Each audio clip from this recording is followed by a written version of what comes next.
Welcome back to Joe Stunner Boxing. Just a quick bit of news for you. This will interest you if you're a British fight fan. Um, Dave Allen and Johnny Fisher, as you will remember, they had a very, very hotly disputed fight. Oh, when was it? It's a while ago now, wasn't it? A couple of months ago. Fisher was floored in the fifth round. Fisher, the undefeated fighter. And Dave Allen, who has probably seen better days, to be honest with you.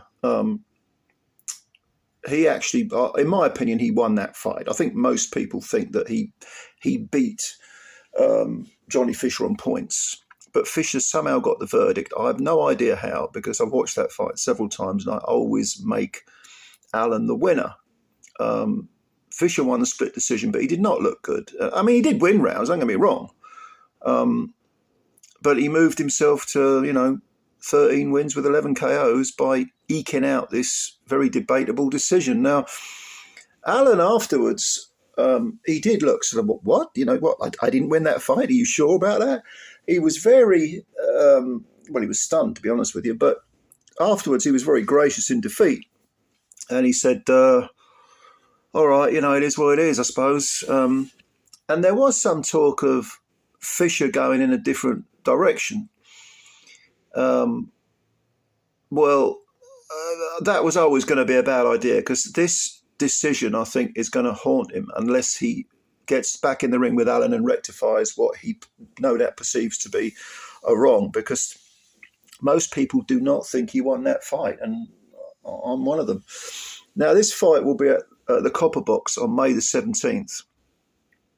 And the last time Fisher boxed at the Copper Box was when he smashed up Alan Babich inside a round, or inside a minute, wasn't it?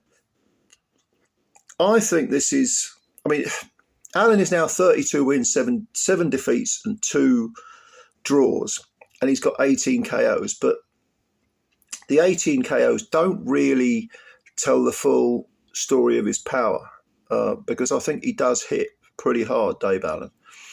You might remember he blasted out Nick Webb with a terrific punch. He got rid of Lucas Brown with a body punch, left hook to the body, and Brown had a little bit left back then.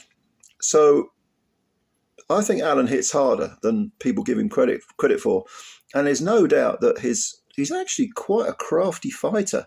I'm not saying he's got slick skills or anything, but he does have technique, good technique, and he's got a very good jaw. And there was talk of, he's more or less retired, wasn't he? Several years ago, he's just, I can't do this anymore. And he had taken some horrendous beatings. The Tony Yoka fight, my God, I don't know whether Yoka there was talk of him juicing at the time, but he certainly put the heat on Dave Allen and stopped him in the last round. I think it was the 10th round over in France, and that was a horrendous beating. He took a sustained pounding off Dillian White years ago. David Price beat the crap out of him. But he's had these lengthy periods of inactivity where he said, okay, I'm retired, and then he'll come back and have a little run around 4-rounder or a couple of very, very, very low-level opponents on some small hall shows. And probably that's prolonged his, at least physically, neurologically it's a different matter, but at least physically he's been able to preserve himself. And I've no doubt he's had some tests. I hope he's had some tests, some neurological tests. People have said that he slurs his words now. I don't really see any great difference between when he first started and now when I see him interviewed. He runs his YouTube channel, which is a very good channel.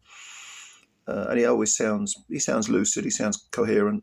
I'm not saying he hasn't lost brain cells. Of course he has, but he doesn't sound to me like a guy who's punch drunk.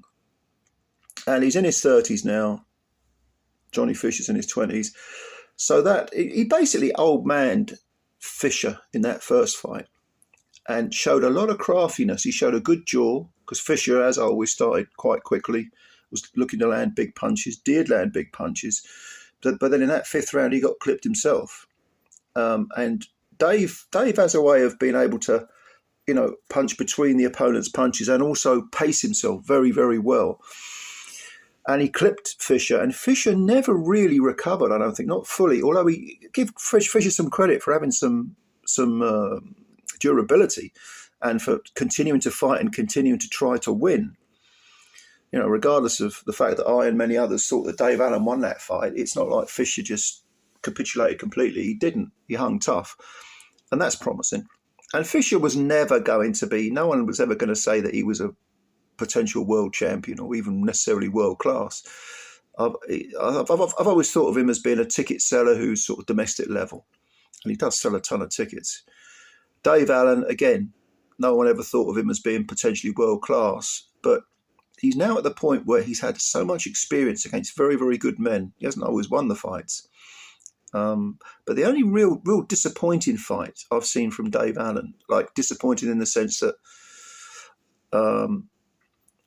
he just seemed to sort of not be interested, was against Fraser Clark when he quit after 5 or 6 rounds. I think it was 6 rounds.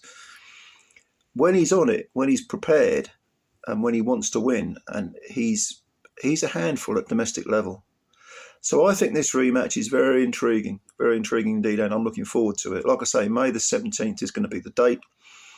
And what do you think? Do you think Allen's going to get the verdict this time? You might think that Fisher will have learnt from his mistakes and will batter Allen and stop him. I don't know. You tell me. You tell me what your theory is. Of course, it's all hypotheticals at the moment, but we'll have a chat about it. Comments below, and if you enjoyed this video, please hit the like button, because they count the likes, and, you know, spread the word about Joe Stunner Boxing. If you're a new subscriber, hit the subscribe button. Takes a second and costs you nothing. Nice one. All right, ladies and gentlemen, thank you very much, and bye for now.